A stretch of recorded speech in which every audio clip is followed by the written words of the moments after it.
ये doctor Odin का BS 516 white model के बारे में बताऊंगा। अभी रिसेंटली प्रॉब्लम क्या आ रही है लोगों के पास कि इसे ऑपरेट करते करते इसका जो मेजरमेंट पैरामीटर है वो चेंज हो रहा है। बेसिकली मैं बताऊं, इसमें दो पैरामीटर होता है।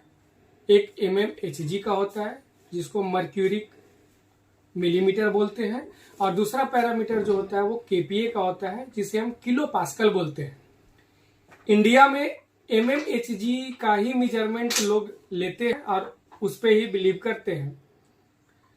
जैसे ही मशीन का सेटिंग चेंज होता है, kPa में आता है, तो जनरली ये देखा जा रहा है कि कस्टमर का कंप्लेन आ रहा है कि सर आपका मशीन kPa में आने से होता क्या है कि रीडिंग जो है, ये जो रीडिंग अभी विदाउट पॉइंट दिख रहा है, kPa का रीडिंग ये दोनों के बीच में पॉइंट आएगा। जैसे ये 106 दिख रहा है तो हो सकता है कि kPa में वो 10.6 दिखे, 7.5 दिखे और 7.6 दिखे।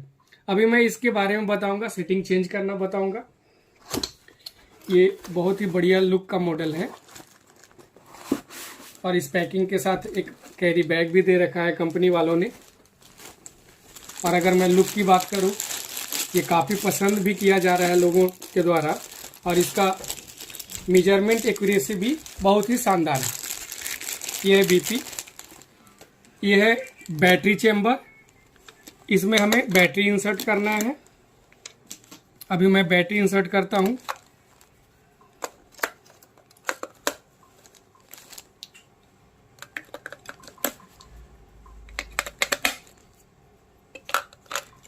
बैटरी इंसर्ट करूंगा और करने के बाद अब इस बैग को मैं अभी हटा रहा हूं। अब यहाँ ध्यान देने वाली बात है कि ये जो BP है, अब ये रहा ऑन ऑफ बटन। इसे अगर हल्का हम जैसे ही प्रेस करते हैं तो ये ऑन हो जाता है और मीजरिंग स्टार्ट हो जाता है। तो सेटिंग के लिए हमें करना क्या है, इसे ऑफ करना है, मतलब ऑफ ही रहने देना है मशीन को। और इस ऑन ऑफ वाले बटन को तब तक प्रेस करना है जब तक हमें पैरामीटर डिस्प्ले में ना दिख जाए कि ये ऑटोमेटिकली कौन सा पैरामीटर में ये मशीन है।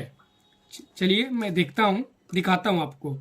ये है ऑन ऑफ बटन, इसे लॉन्ग प्रेस करूंगा और तब तक प्रेस करता रहूंगा, प्रेस किए रहूंगा, लगातार प्रेस करके रखना है जब तक ये डिस्प्ले चेंज ना हो। वेट करूंगा, लगभग 30 से 35 सेकेंड वेट करना है। अब ये चेंज हो गया। अब कैमरा थोड़ा सा क्लोज लाइए। अब देखिए ये जो दिखा रहा है ये kPa में दिखा रहा है। अगर kPa का मेजरमेंट हम लेते हैं, kPa का अगर मेजरमेंट आता है तो ये पॉइंट में आ रहा है। जैसे 0.0 में सिस्टोलिक दिखा रहा है, 0.0 में ही डायस्टोलिक दिखा रहा है। तो जैसे ही kPa होता है, मशीन को ऑफ करना है, मशीन को ऑफ करूंगा। अब एक चीज और बताता हूं कि अगर हमारा kPa में है तो जैसे ही मैं दोबारा सेटिंग मोड में जाऊंगा तो वो बाय डिफॉल्ट ऑटोमेटिक mmHg में हो जाएगा।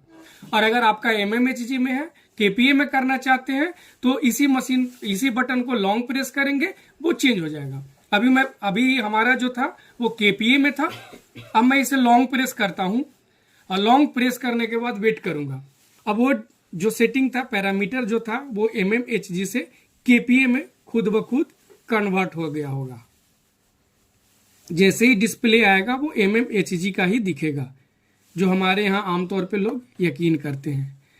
अब ये रहा mmHg का।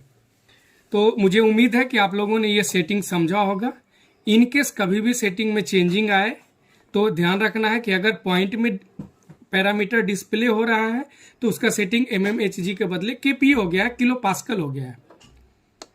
अब ये हमारा बाय डिफॉल्ट mmHg में हो गया है। अब इसका जैसे ही मैं डिस्प्ले लूंगा, जैसे ही इससे मेजरमेंट लेता हूं तो ये पॉइंट में नहीं दिखेगा।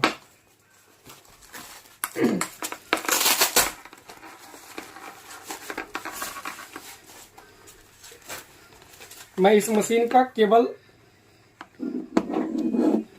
पैरामीटर चेक करने के लिए यूज कर रहा हूँ, एक्यूरेसी के लिए चेक नहीं कर रहा हूँ, क्योंकि एक्यूरेसी का एक तरीका होता है मेजर करने का, और उस प्रॉपर तरीके से मेजर करने पे एक्यूरेसी ज़्यादा आती है। फिर भी मैं कोशिश करता हूँ आप लोगों को दिखाने का। और ये हमारा मेजरमेंट स्टार्ट हो गया। मेजरमेंट लेते समय बिल्कुल शांत रहना होता है। मैं तो बोल भी रहा हूँ, आप लोगों को बोलना नहीं है। जब इससे आप मेजरमेंट कर रहे हो तो बिल्कुल शांत रहना है।